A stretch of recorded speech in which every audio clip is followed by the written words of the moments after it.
Hello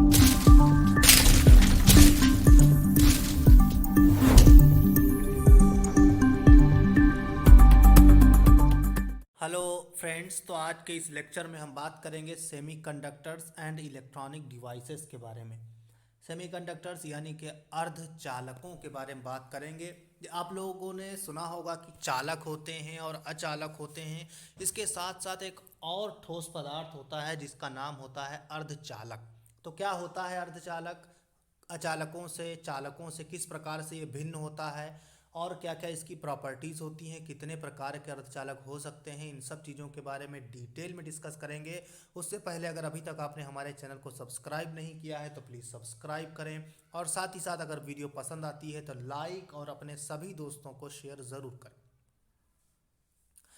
तो दोस्तों, जैसा कि आप लोग जानते होंगे कि चालक वे पदार्थ होते हैं जो विद्युत धारा का या ऊष्मा का चालन करते हैं, और ख़ास करके चालन करने का जो रीज़न होता है वो ये होता है कि इनमें मुक्त इलेक्ट्रॉनों की संख्या इतनी ज़्यादा होती है कि जैसे ही आप इनके ऊपर कोई पोटेंशियल लगाते हो, कोई विभव लगाते हो या कोई तापांतर इसमें लगाते हो, तो इलेक्ट्रॉन जो होते हैं, जैसे मान लीजिए आपने क्या किया कि पोटेंशियल लगा दिया, पोटेंशियल 2 वोल्ट का आपने पोटेंशियल इस पर लगा दिया, तो क्या होता है, इलेक्ट्रॉन जो होते हैं वो विद्युत क्षेत्र के विपरीत दिशा में बहने लगते हैं, और विद्युत धारा जो है वो इलेक्ट्रॉनों की विपरीत दिशा में बहने लगती है। तो इस प्रकार से हमारा क्या होता है, जो इलेक्ट्रिक पोटेंशियल लगाने पर धातुओं में चालन होने लगता है।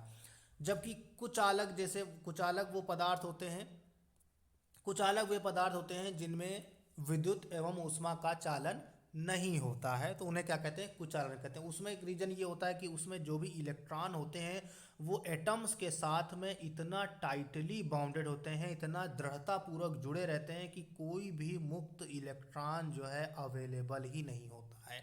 तो जब मुक्त इलेक्ट्रॉन ही नहीं होगा तो इसका मतलब क्या है, वहाँ पर चालन भी नहीं होता है। इस प्रकार के पदार्थों को अचालक या कुचालक भी कहा जाता है।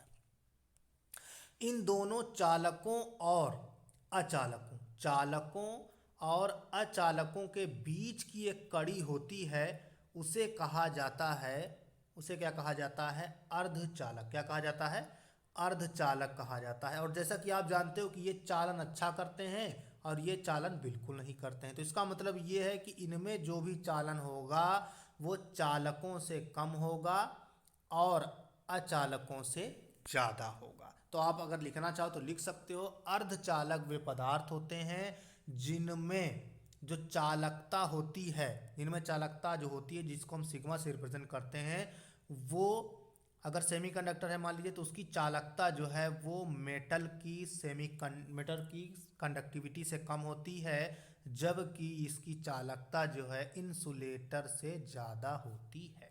ठीक है। और इसी को अगर हम दूसरे टर्म में देखना चाहें, प्रतिरोध के टर्म में देखना चाहें, तो धातुओं का प्रतिरोध जो है वो किससे कम होगा, धातुओं के प्रतिरोध या प्रतिरोधकता जो है, एम का मतलब मेटल है यानी कि धातु, यानी कि चालक। धातु कितने होती, चालक होती है, विद्युत की चालक होती, विद्युत की चालक होती हैं। इसीलिए धातुओं की जो प्रतिरोध है उससे सेमीकंडक्टर्स का प्रतिरोध क्या होगा, ज़्यादा होगा, और साथ ही साथ इनका जो प्रतिरोध होगा वो इंसुलेटर के प्रतिरोध से कम होता है। तो इस प्रकार से हम कह सकते हैं प्रतिरोधकता के आधार पर भी और चालकता के आधार पर भी जो अर्धचालक होते हैं वो चालकों एवं अचालकों के बीच में आते हैं। इसको आप इस तरीके से भी समझ सकते हो, आपको एग्जांपल के साथ दिखाया गया है कि चालकता के आधार पर अगर देखो तो धातुओं की चालकता आप देख पा रहे हो कि 10⁻² से 10⁻8 है ओम इंटू मीटर। अर्धचालकों की 10⁻5 से 10⁻6, जो कि 10⁻2 से क्या है, ज़्यादा है, प्रतिरोध है, ये है प्रतिरोध। तो प्रतिरोध देख रहे हो यहाँ पर प्रतिरोध ज़्यादा है, जैसा कि हमने बताया भी था कि रो सेमीकंडक्टर जो होता है वो किससे ज़्यादा होता है, मेटल के प्रतिरोध से ज़्यादा होता है। लेकिन यहाँ पर अगर आप कंडक्टिविटी की बात करो, सिग्मा की बात करो, तो सिग्मा जो है मेटल के लिए ज़्यादा है, सिग्मा मेटल जो है वो सिग्मा सेमीकंडक्टर से ज़्यादा है। ठीक है, तो ये एक हो गया आपको, जैसा कि भाई हमने आपको बताया भी था। अब दूसरी चीज़ अगर आप देखना चाहो तो विद्युत रोधी यानी कि अचालकों की बात करो, तो यहाँ पर रेजिस्टिविटी आप देख पा रहे हो 10⁻19 के ऑर्डर की है, और चालकता तो उसका जस्ट अपोजिट है 10⁻19, तो बहुत ही कम है। तो इस प्रकार से अर्धचालकों को अगर हम प्रतिरोधकता या चालकता के आधार पर वर्गीकृत करना चाहें तो इस प्रकार से हम उसका वर्गीकरण कर सकते हैं। अब हम एक बहुत ही इम्पॉर्टेंट सिद्धांत की बात करेंगे, जो है ठोसों का बैंड सिद्धांत। जैसा कि आप लोगों ने देखा होगा कि जो अचालक पदार्थ होते हैं या जो चालक पदार्थ होते हैं, आ, उनमें जो एनर्जी लेवल्स होते हैं, जो ऊर्जा के स्तर होते हैं, वो डिस्क्रीट नहीं होते हैं बल्कि कुछ बैंड्स के फॉर्म में होते हैं। बैंड का फॉर्म का मतलब होता है कि कोई पट्टियाँ होती हैं मोटी मोटी इस तरीके से, तो उनके रूप में ये इस तरीके से मोटी मोटी पट्टियों के रूप में होते हैं। और हमने जब हाइड्रोजन एटम में बोहर के परमाणु सिद्धांत से हमने पढ़ा है कि जब कभी भी हमारे पास में अगर मान लीजिए कोई भी एटम है, हाइड्रोजन एटम ही है सपोज कर लीजिए, तो हाइड्रोजन एटम में कोई अगर इलेक्ट्रॉन है तो उस हाइड्रोजन एटम के इलेक्ट्रॉन की जो ऊर्जा होती है उसको हम लिख सकते हैं E बराबर -13.6 अपॉन एन स्क्वायर। इस तरीके से लिखा जा सकता है। इसका मतलब यह है कि अगर कोई nth कक्षा में हमारा इलेक्ट्रॉन है तो उसकी जो ऊर्जा है En, वो inversely proportional to N square होती है। तो इससे ये पता चलता है कि एक एनर्जी लेवल जो है वो एक पर्टिकुलर अमाउंट है, एक निश्चित मात्रा में है। ठीक है, ये तो सही बात है, लेकिन ये कब सत्य है? जब हमारे पास में सिर्फ एक विलगित एटम है और उससे जुड़ा हुआ एक इलेक्ट्रॉन है या कई सारे इलेक्ट्रॉन है, लेकिन ये वाला एटम जो है किसी दूसरे एटम से जुड़ा हुआ नहीं है। लेकिन हम ये जानते हैं कि जो ठोस होते हैं, जो बेसिकली क्रिस्टल होते हैं, उनमें बहुत सारे एटम होते हैं और वो क्लोजली स्पेस्ड होते हैं। इन दोनों के बीच में सेपरेशन 1 एंगस्ट्रॉम या 2 एंगस्ट्रॉम का हो सकता है। यानी कि इतने पास पास एटम्स जो होते हैं हमारे पास में अरेंज होते हैं किसी क्रिस्टल में। तो जब इस तरीके से अरेंजमेंट होता है तो इसका मतलब ये है कि जो इसके इलेक्ट्रॉन है बाह्यतम कोश में और जो दूसरे वाले एटम के इलेक्ट्रॉन है बाह्यतम कोश में, इनके एनर्जी लेवल्स में क्या हो जाएगा? इंटरैक्शन होगा। यानी कि इनके जो ऊर्जा स्तर होंगे इनमें क्या होगा? इंटरैक्शन होगा एक दूसरे से। जो है इनका पारस्परिक संबंध कुछ बनेगा, जिसके कारण इनके जो ऊर्जा स्तर होंगे वो प्रभावित हो जाएंगे और हमारे पास में क्या होगा? एक निश्चित ऊर्जा स्तर न बन करके हमें एक बैंड का फॉर्मेशन मिलेगा, हमें एक पट्टी के रूप में इस तरीके से मिलेगा। फिर आगे चल के ये पट्टी जो होती है कितने भागों में बंटती है, क्या होता है, तो इसको हम आपको समझाने की कोशिश करेंगे। तो जैसा कि चित्र में दिखाया गया है, सबसे पहले हमने क्या किया? विलगित परमाणु ले लिया। मान लीजिए क्षेत्र ए में अगर हम देखें विलगित परमाणु है, मान लीजिए हमारे पास में सिलिकॉन एटम है। सिलिकॉन के बाह्यतम कोश में कितने इलेक्ट्रॉन होते हैं? 4 इलेक्ट्रॉन होते हैं। और आप लोगों ने केमिस्ट्री में पढ़ा होगा कि जो बाह्यतम कोश है उसमें 2s2 और 2p2 4 इलेक्ट्रॉन है, तो इस तरीके से भरे होते हैं। अब अगर हम सपोज कर लें कि हमारे पास में n सिलिकॉन एटम है, n सिलिकॉन एटम है और हर सिलिकॉन एटम के पास में 4 बाह्यतम कोश में इलेक्ट्रॉन है, तो टोटल इलेक्ट्रॉन जो होंगे कितने हो जाएंगे? 4n इलेक्ट्रॉन हो जाएंगे हमारे पास में एक सिलिकॉन के पास। अब जैसा कि आप चित्र से देख पा रहे होंगे कि एस स्टेट जो है, एस स्टेट के लिए एल बराबर क्या होता है? 0। एस स्टेट के लिए एल बराबर 0 है। तो इसमें जैसे मान लीजिए हमने 8 एटम्स लिए हैं, तो एन एटम्स में 4n इलेक्ट्रॉन्स हैं। 4n में से 2n इलेक्ट्रॉन जो होंगे वो 2n, यानी कि जैसे मान लीजिए एक हमारे पास में एस स्टेट में 2 इलेक्ट्रॉन ही भरे जा सकते हैं, तो इसमें कितने स्टेट हैं? 2n स्टेट हैं। तो 2n स्टार्ट जो होंगे वो तो 2n इलेक्ट्रॉन से पूर्णतया भर जाएंगे। लेकिन हम ये जानते हैं कि जो पी स्टेट होता है उसमें होते हैं 6 स्टेट, क्योंकि हमारे पास इस तरीके से होता है 1 2 3, यानी कि इसमें 2 भी हो सकते हैं, इसमें 2 हो सकते हैं, इसमें 2, यानी कि 6 इलेक्ट्रॉन हो सकते हैं।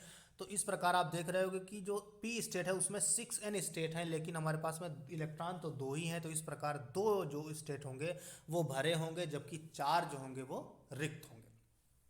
तो ये होगा जब जब हमारे पास में कोई जो परमाणु है वो कैसा है? हमारे पास में विलगित परमाणु है, यानी कि एक सिंगल एटम है, एक एकांत एटम है।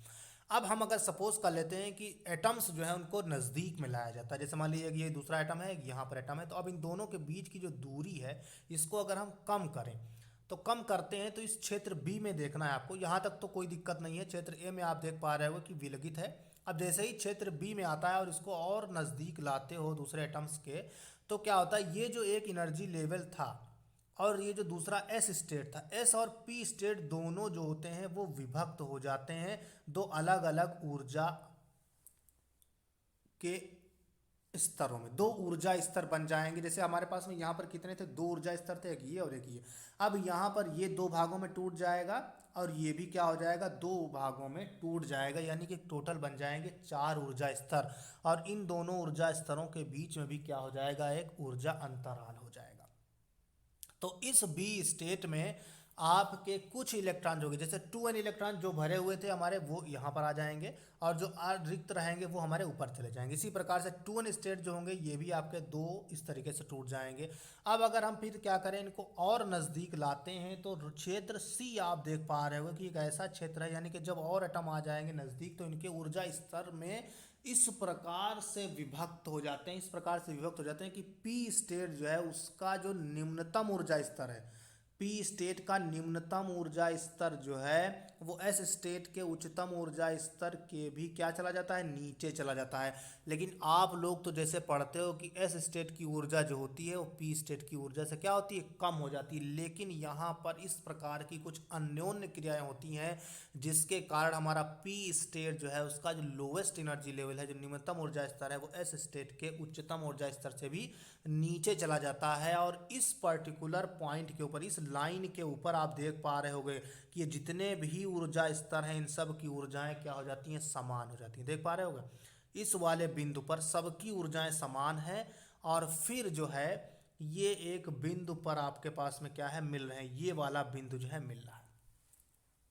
ठीक है, अब हम आपको बताना चाहेंगे कि इसके बाद, जैसे मान लीजिए यहाँ तक तो हम दो एटम्स को पास ला, अगर इसके और पास में लाते हैं हम, तो फिर से क्या होता है कि जो सेम एनर्जी लेवल्स पर आ गए थे, यानी कि 6n इसके और 2n इसके, कितने हो गए, 8n, यानी कि 8n ऊर्जा स्टेट जो है और 4n इलेक्ट्रॉन है और 8n अवस्थाएं, यहाँ पर क्या हो जाएंगे, सब समान ऊर्जा स्तर के हो जाएंगे। काहे के हो जाएंगे, समान ऊर्जा स्तर, यानी कि हम 8 डिब्बे बना सकते हैं इस तरीके से, 8 डिब्बे बन जाएंगे, 1 2 3 4 5 6 7 और 8 डिब्बे बन जाएंगे, 8 ऊर्जा स्तर हो जाएंगे, और सबकी ऊर्जाएं कैसी होंगी, समान ऊर्जा स्तर हो जाएंगी।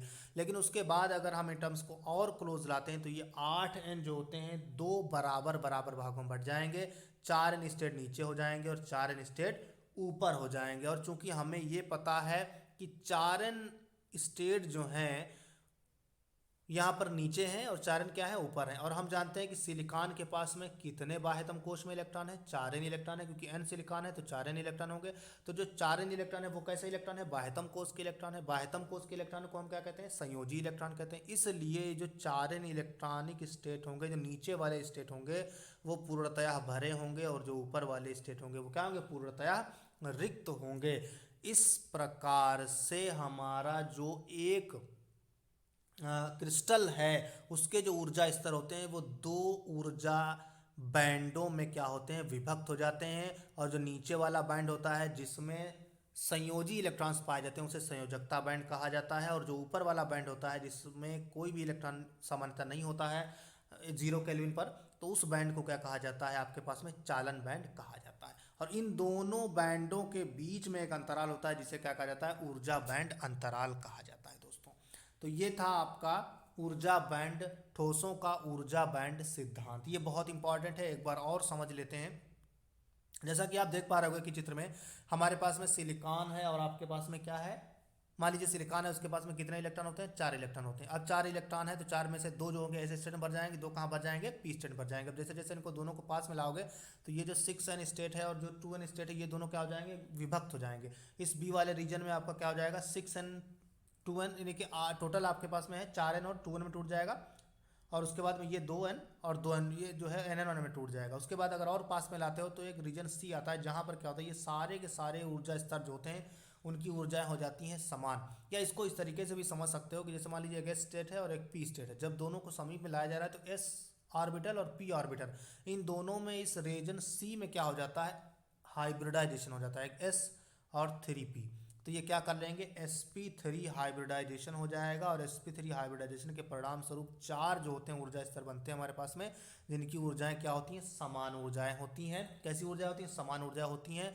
और उसके बाद में अगर इन दोनों को और समीप में लाओगे, एटम्स को और समीप में लाओगे, तो ये जो 6 sp3 ऑर्बिटल्स हैं ये फिर से स्प्लिट हो जाएंगे 2n और 2n ऑर्बिटल्स में, यानी कि 4n और 4n ऑर्बिटल्स में आपके क्या हो जाएंगे, विभक्त हो जाएंगे, और हमें क्या होता है, दो ऊर्जा बैंड मिल जाते हैं। तो ये है ठोसों का ऊर्जा बैंड सिद्धांत। अब संयोजकता बैंड क्या होता है, जैसा कि अभी आपको हमने समझा दिया। संयोजकता बैंड क्या होता है, वह ऊर्जा स्तर जिसमें संयोजकता इलेक्ट्रॉनों के ऊर्जा स्तर समाविष्ट होते हैं उसे क्या कहते हैं, संयोजकता बैंड कहते हैं। जैसे कि नीचे हमने बताया था आपको, तो जैसे मान लीजिए ये संयोजकता बैंड है और ये क्या है आपके पास में, चालन बैंड है। कंडक्शन हमने सी से इसको प्रेजेंट किया है और इसको वी से वैलेंस बैंड होता है। और वह ऊर्जा स्तर जिसमें चालक इलेक्ट्रॉनों के पाए जाते हैं उसे क्या कहते हैं, चालन बैंड कहते हैं। अब दोस्तों एक बड़ी इंपॉर्टेंट चीज़ आती है कि ऊर्जा बैंड अंतराल क्या होता है। जैसे अभी हमने आपको बताया था कि ये जो नीचे वाला स्तर है उसे क्या कहते हैं, संयोजकता बैंड कहते हैं, वैलेंस बैंड कहते हैं। और ऊपर वाला जो होता है उसे कंडक्शन बैंड कहा जाता है। क्या कहा जाता है, कंडक्शन बैंड कहा जाता है। तो कंडक्शन बैंड के निम्नतम ऊर्जा स्तर, इसको लिख लीजिए, बहुत इंपॉर्टेंट चीज़ है। कंडक्शन बैंड के निम्नतम ऊर्जा स्तर तथा वैलेंस बैंड यानी कि संयोजकता बैंड के उच्चतम ऊर्जा स्तर के बीच के अंतराल को क्या कहा जाता है, ऊर्जा बैंड अंतराल कहा जाता है। क्या कहा जाता है, ऊर्जा बैंड अंतराल, या इसको एनर्जी गैप भी कहा जाता है। तो ये काफ़ी इंपॉर्टेंट चीज़ है। इसके आधार पर अब हम समझेंगे कि मेटल्स में यानी कि चालकों में, अर्धचालकों में और कुचालकों में क्या अंतर होता है। तो दोस्तों जैसा कि आपको अभी हमने बताया कि जब एक ठोस की बात करते हैं तो वहाँ पर जो ऊर्जा स्तर होते हैं वो बैंडों के रूप में होते हैं। जैसा कि आप देख पा रहे हो कि ये मान लीजिए चालन बैंड है आपके पास में, और दूसरा वाला जो है आपके पास में क्या है, संयोजकता बैंड। ये है चालन बैंड और ये है संयोजकता बैंड। तो संयोजकता बैंड और चालन बैंड बताने का मतलब ये है हमारे पास में कि अब हम यहाँ पर डिफाइन करेंगे कि चालक, अचालक और अर्धचालकों में क्या अंतर होता है।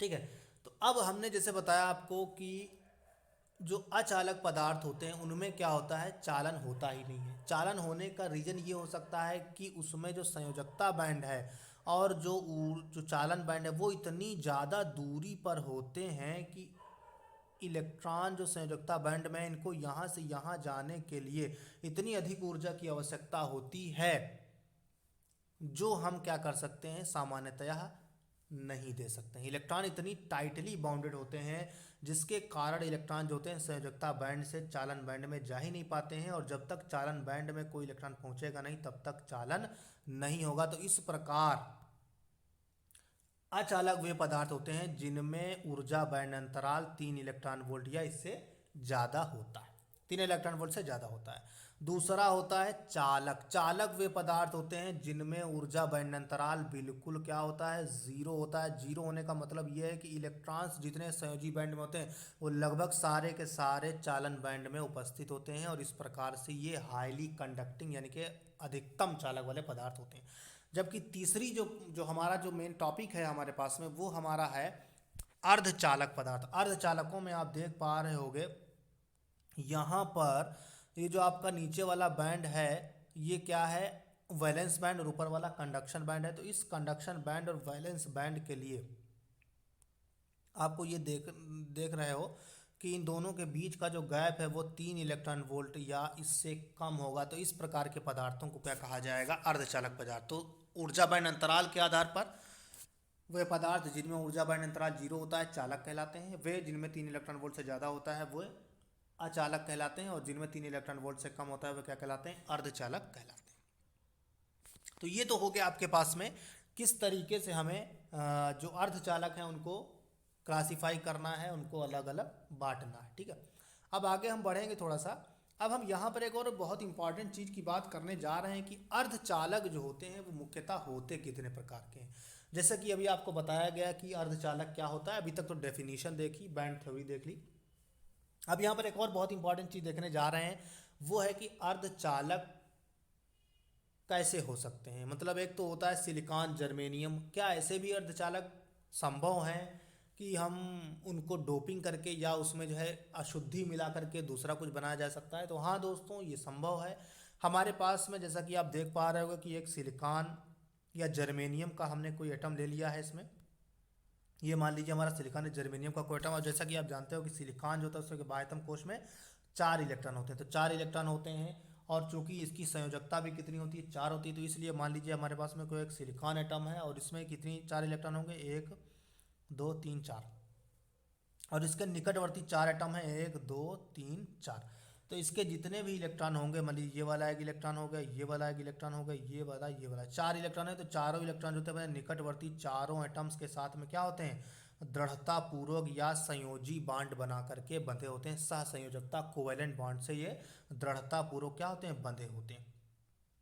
अब अगर हम जीरो केल्विन पर बात करें तो जीरो केल्विन पर इनमें बाउंडेशन इतना ज़्यादा स्ट्रांग होता है हमारे पास में कि कोई भी इलेक्ट्रॉन फ्री नहीं होता है।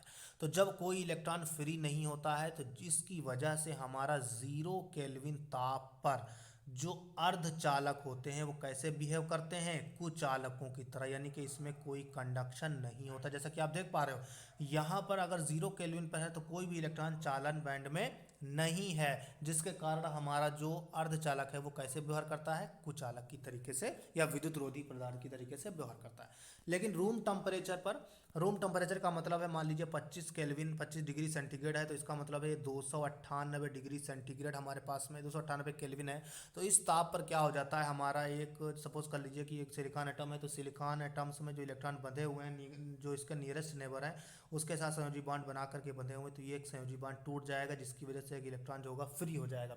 और जब एक इलेक्ट्रॉन फ्री होता है तो उसकी जगह पर एक वैकेंट, उसकी जगह क्या हो जाती है, खाली हो जाती है। फिर इस जगह को भरने के लिए इसका निकटवर्ती एटम यहाँ से आ सकता है, यहाँ से भी आ सकता है, यहाँ से भी आ सकता है। तो मान लीजिए यहाँ से एक इलेक्ट्रॉन उठ करके इस वाली जगह को भरने के लिए आया, तो जैसे ही इसको भरने के लिए आया तो जहाँ से आया था वहाँ पर फिर क्या हो गया, एक वैकेंसी फिर खाली हो गई। तो ये जो इलेक्ट्रॉन के रिक्त स्थान से उत्पन्न जो रिक्त स्थान है इसे क्या कहा जाता है, होल कहा जाता है, या इसको कोटर भी कहा जाता है।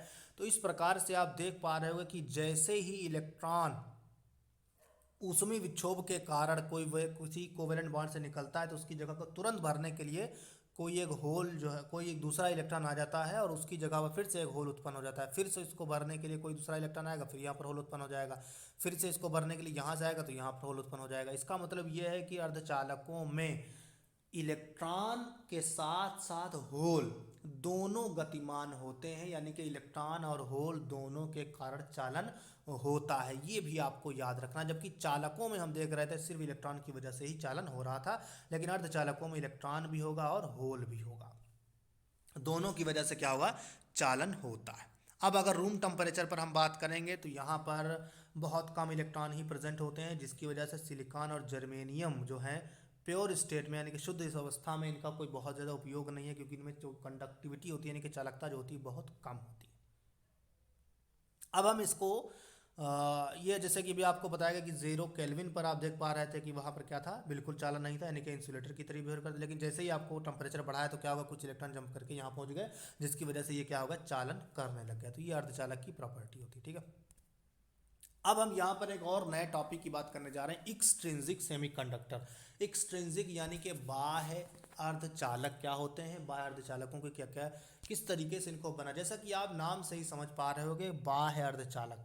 और अभी जो हमने आपको बताया था जिसमें कोई भी अशुद्धि नहीं मिली थी, ये होते हैं, इनको बोला जाता है निज अर्धचालक। क्या बोला जाता है, निज अर्धचालक, निज, या इनको इंट्रिंसिक सेमीकंडक्टर भी बोला जाता है। इंट्रिंसिक का मतलब है कि इनमें कोई भी अशुद्धि नहीं मिली, यानी कि आर्सेनिक या फास्फोरस या कोई भी टेट्रावायलेंट या पेंटावायलेंट इम्प्योरिटी नहीं मिली है। तो इस प्रकार के अर्धचालकों को क्या कहा जाता है, निज अर्धचालक कहा जाता है या इंट्रिंसिक सेमीकंडक्टर कहा जाता है। और इनकी चालकता चूंकि बहुत कम होती है इसलिए इनका हम उपयोग ज़्यादा नहीं कर पाते हैं। अब हम बात करेंगे एक्सट्रिंसिक सेमीकंडक्टर की, और एक्सट्रिंसिक सेमीकंडक्टर के नाम से ही आपको पता चल रहा है कि इनमें हम सिलिकॉन के साथ साथ कुछ जो है इम्प्योरिटी मिला देंगे। क्या कर देंगे, सिलिकॉन के साथ साथ हम क्या करेंगे, कुछ इम्प्योरिटी इसमें मिला देंगे। तो इम्प्योरिटी मिलाने के कारण इनकी जो चालकता है बहुत बढ़ जाती है। और इन जनरल ये बताया जाता है कि मान लीजिए 10⁸ सिलिकॉन एटम है तो उनमें हम एक जो है इम्प्योरिटी का एटम मिलाते हैं, जिसके कारण इनकी चालकता, एक एग्जांपल आपको बताता हूँ देख करके। मान लीजिए जर्मेनियम एटम है, जर्मेनियम के अगर 10⁸ एटम है, 8 परमाणु हैं, उसमें अगर आप किसी भी प्योरिटी का मान लीजिए आर्सेनिक का एक परमाणु मिला देते हो तो जर्मेनियम की जो कंडक्टिविटी है, चालकता है, वो 16 गुना बढ़ जाती है। कितनी हो जाती है, 16 गुना बढ़ जाती है। तो इस प्रकार से आप देख पा रहे हो कितना छोटा अमाउंट हमने मिलाया है और कितनी ज़्यादा कंडक्टिविटी, चालकता बढ़ गई। अब इसी को हम समझने की कोशिश करेंगे। जैसा कि आप लोग जानते होंगे दोस्तों, इंट्रिंसिक सेमीकंडक्टर का तो हमने समझ लिया कि वे अर्धचालक जिनमें कोई अशुद्धि न मिली हो, इंट्रिंसिक यानी कि निज अर्धचालक कहलाते हैं। तो अब ये एक्सट्रिंसिक क्या होता है, भाई अगर है तो कुछ तो होगा उसमें। दो प्रकार के हमने बताया था, इंट्रिंसिक और एक्सट्रिंसिक, यानी कि निज अर्धचालक और बाह्य अर्धचालक। तो बाह्य अर्धचालक क्या होते हैं? सबसे पहले तो समझ लीजिए कि बाह्य अर्धचालक होता क्या है। जैसे मान लीजिए कोई जर्मेनियम एटम है, इसमें हमने क्या करना है कि कोई ट्राईवैलेंट या पेंटावैलेंट, मान लीजिए एल्यूमिनियम मिला दिया। एल्यूमिनियम कैसा है? ट्राईवैलेंट, यानी कि इसकी संयोजकता कितनी है? 3। और फास्फोरस है, आर्सेनिक है, ये सब जो होते हैं इनकी संयोजकता कितनी होती है? 5 हो जाती है। तो इस प्रकार के एटम हम क्या कर सकते हैं? इनमें मिला सकते हैं। और इस जो संयोजन है इनके, किसी भी अगर जर्मेनियम एटम में हम कोई बाहर से कोई पदार्थ मिला रहे हैं तो इस घटना को डोपिंग कहा जाता है। और इस अशुद्धि के मिलाने से हमारा जो पदार्थ होता है वो कैसा हो जाता है? बाह्य अर्धचालक हो जाता है। तो बाह्य अर्धचालक दो प्रकार के होते हैं। एन टाइप अर्धचालक, एन टाइप अर्धचालक में अगर हम पेंटावैलेंट इम्प्योरिटी वाला एटम, जैसे कि आर्सेनिक अगर हम जर्मेनियम में मिला देते हैं तो ये कैसा हो जाएगा? हमारे पास पेंटावैलेंट यानी कि एन टाइप अर्धचालक हो जाएगा। और किसी अर्धचालक में अगर ट्राईवैलेंट यानी कि त्रिसंयोजी पदार्थ को मिला दिया जाता है तो उस प्रकार से बने हुए अर्धचालक को पी टाइप कहा जाता है। अगर जर्मेनियम में एल्यूमिनियम मिला दिया तो ये पी टाइप हो जाएगा। जर्मेनियम में अगर आपने आर्सेनिक मिला दिया है तो ये कैसा हो जाएगा? एन टाइप अर्धचालक हो जाएगा। यानी कि पेंटावैलेंट मिलाओगे तो एन टाइप, और ट्राईवैलेंट मिलाओगे तो पी टाइप अर्धचालक बन जाएगा। ठीक है, अब इसको समझ लेते हैं कि होता क्या है असल में। और एक और बड़ी इंटरेस्टिंग चीज़ ये है कि जब भी आप जर्मेनियम में, मान लीजिए आपने क्या किया कि एक 10⁸ एटम में एक पेंटावैलेंट इम्प्योरिटी या लीजिए आर्सेनिक को मिला दिया, तो क्या हो जाता है? जर्मेनियम की जो कंडक्टिविटी होती है, जो चालकता होती है, वो क्या हो जाती है? 16 गुना बढ़ जाती है। तो यानी कि 10⁸ जर्मेनियम के एटम में सिर्फ एक एटम आपने मिलाया है आर्सेनिक का, और इसकी जो कंडक्टिविटी है वो कितनी बढ़ गई? 16 गुना बढ़ गई है। तो बहुत ज़्यादा बढ़ जाती है। इसलिए हम क्या करते हैं? डोप्ड सेमीकंडक्टर्स को ही अपने इलेक्ट्रॉनिक डिवाइसेस में इस्तेमाल करते हैं। अब यहाँ पर समझने की कोशिश कीजिए आप। हमने क्या किया? मान लीजिए जर्मेनियम में सिलिकॉन लिया, उसमें क्या किया? ट्राईवैलेंट इम्प्योरिटी को मिलाया है। ट्राईवैलेंट त्रिसंयोजी है, तो त्रिसंयोजी मिलाएंगे तो ये कैसा बनेगा? P type. कैसा बनेगा? पी टाइप अर्धचालक बन जाएगा। और जैसे ही मिलाते हैं तो इसके पास होते हैं 3 इलेक्ट्रॉन, और जर्मेनियम के पास थे 4 इलेक्ट्रॉन बाह्यतम कोष में। तो बाह्यतम कोष के 4 इलेक्ट्रॉन है, इसलिए ये अपने निकटवर्ती 4 एटम से मिलकर बना हुआ है। इससे भी एक इलेक्ट्रॉन इसका जुड़ जाएगा। इसके पास तो सिर्फ 3 ही है, तो इसका एक इसके साथ चला जाएगा, इसके साथ चला जाएगा, और एक इसके साथ। लेकिन एक इलेक्ट्रॉन जो होगा वो कैसा रह जाएगा? रिक्त रह जाएगा। रिक्त रह जाने का मतलब है यहाँ पर एक जो है होल पहले से ही क्रिएट, जैसे इसको ऐड करोगे आप, इसमें जोड़ोगे, तो इसमें एक रिक्त स्थान पहले से ही बन जाएगा। रिक्त स्थान को भरने के लिए फिर हमारा क्या होगा? इसके निकटवर्ती एटम से कोई एक इलेक्ट्रॉन आएगा। जैसे ही एक इलेक्ट्रॉन यहाँ से यहाँ जंप करेगा, वैसे फिर यहाँ पर एक इम्प्योरिटी ऐड हो जाएगी, एक होल उत्पन्न हो जाएगा। तो इस प्रकार से इस होल को भरने के लिए फिर यहाँ से कोई एक इलेक्ट्रॉन आएगा, फिर यहाँ से कोई इलेक्ट्रॉन आएगा, यानी कि इलेक्ट्रॉन्स जो होंगे बार बार इस होल को भरने की कोशिश करेंगे, और होल जो होगा वो इलेक्ट्रॉन की जगह पर अपने आप ही म्यूचुअल ट्रांसफर हो जाएगा। मतलब इलेक्ट्रॉन यहाँ आएगा, होल यहाँ, इलेक्ट्रॉन यहाँ, मतलब इलेक्ट्रॉन और होल का म्यूचुअल ट्रांसफर हो रहेगा। इस प्रकार से कंडक्शन होता रहेगा। और चूंकि आपको बताया गया कि ट्राईवैलेंट इम्प्योरिटी जब ऐड करते हैं तो क्या हो जाता है? उसके पास में एक होल होता है, इसको भरने के लिए कोई एक इलेक्ट्रॉन बाहर से आता है। तो बाहर से आएगा और किसी को एक इलेक्ट्रॉन दोगे तो वो कैसा हो जाएगा? ऋणावेशित एटम हो जाएगा। तो इस प्रकार से ये हम इसको ऋणावेशित आयन से रिप्रेजेंट कर रहे हैं, क्योंकि इसके पास इलेक्ट्रॉन की कमी है और इलेक्ट्रॉन को एब्जॉर्ब करेगा, और यहाँ पर क्या हो जाएगा? होल एक क्रिएट हो जाएगा। तो इस प्रकार के अर्धचालक जिसमें हम पी ट्राईवैलेंट इम्प्योरिटी को ऐड करते हैं, और इनमें जो चालन होता है मुख्यतः होल्स की वजह से होता है। किसकी वजह से होता है? होल्स। तो नंबर ऑफ होल्स जो होते हैं वो नंबर ऑफ इलेक्ट्रॉन से क्या होते हैं? बहुत ज़्यादा होते हैं इन पी टाइप अर्धचालक। इस वजह से इनको क्या कहा जाता है? पी टाइप अर्धचालक कहा जाता है। और दूसरा एन टाइप अर्धचालक होता है। इसमें तो बहुत ही सिंपल है। इसमें आपको क्या करना है कि कोई भी पदार्थ है उसमें हमने क्या करना है कि जो पेंटावैलेंट यानी कि नाइट्रोजन है, फास्फोरस, मान लीजिए फास्फोरस या आर्सेनिक को आपने क्या किया? इसमें मिला दिया। जैसे ही आप डोप करोगे तो इसकी 5 संयोजकताएं हैं, तो 4 तो निकटवर्ती एटम से मिल जाएंगी, लेकिन एक इलेक्ट्रॉन फ्री रह जाएगा। अब ये जो इलेक्ट्रॉन फ्री रह जाएगा तो इसका मतलब क्या है कि ये हमारा चालन के लिए मुक्त इलेक्ट्रॉन है, और चालन के लिए मुक्त इलेक्ट्रॉन होगा तो इसका मतलब ये है कि हमारी चालकता जो है वो बढ़ जाएगी। क्या हो जाएगी? चालकता बढ़ जाएगी। तो इस प्रकार से, क्योंकि हमें चाहिए चालन के लिए क्या? जितने नंबर ऑफ फ्री इलेक्ट्रॉन्स होंगे उतने ही क्या हो जाएंगे? चालकता हो जाएगी। तो फ्री इलेक्ट्रॉन्स बढ़ेंगे तो सीधी सी बात है क्या हो जाएगी? चालकता बढ़ जाएगी। अब चूंकि यहाँ पर क्या होता है, आपने जैसे बताया कि पेंटावैलेंट इम्प्योरिटी को ऐड करते हैं। पेंटावैलेंट इम्प्योरिटी को ऐड करने के कारण यहाँ पर एक मुक्त इलेक्ट्रॉन आ जाता है। क्या आ जाता है? एक मुक्त इलेक्ट्रॉन आ जाता है। और अब ये इलेक्ट्रॉन जो है इससे बंधा हुआ नहीं है, तो इसके मतलब इस पर एक पार्शली पॉजिटिव चार्ज आ जाएगा, क्योंकि इलेक्ट्रॉन कैसा था? निगेटिव। अगर किसी के पास से इलेक्ट्रॉन निकालोगे तो उस पर धनात्मक आवेश आ जाएगा। तो इस वजह से इस पॉजिटिव एटम को, यानी कि पेंटावैलेंट इम्प्योरिटी वाले एटम को क्या कहा जाता है? दाता क्रोड क्या कहा जाता है? क्या कहा जाता है? दाता क्रोड कहा जाता है। जबकि पी टाइप वाले में हम इस एटम को क्या कहते हैं? ग्राही कहते हैं, क्योंकि ये निगेटिव है, इसके पास में इलेक्ट्रॉन कमी होती है तो ये ग्राहित करता है, तो इसलिए ग्राही है। और एन टाइप में उसके पास एक इलेक्ट्रॉन ज़्यादा होता है और ये इलेक्ट्रॉन अपना क्रिस्टल को देता है, इस वजह से ये क्या कहलाता है? दाता क्रोड कहलाता है। तो ये होते हैं एन टाइप और पी टाइप अर्धचालक। तो यही था दोस्तों आज के हमारे इस लेक्चर का जो भी था कंटेंट।